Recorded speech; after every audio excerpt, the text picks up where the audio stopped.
it's David. Thanks for watching this video. Sorry throughout the video if you guys saw the red squares.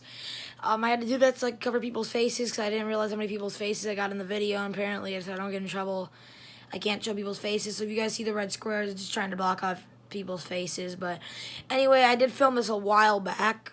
So this was an older video. Now this place is closed. It moved actually to Parma, where the old Parma Town Mall used to be, in that plaza. But anyway, make sure to like, dislike, comment, share my channel, and subscribe for more content. I hope everyone enjoyed watching this video of the closing Burlington. Again, sorry for all the red squares. I just gotta do what I gotta do to be able to put it up for you guys. But anyway, hopefully I can make it back out there for an abandoned video. But yes, thanks everybody for watching, and have a good day. Bye guys.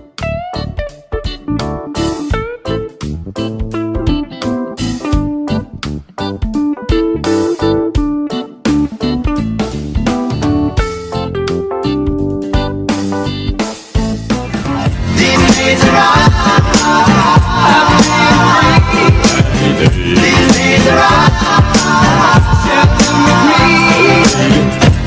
days are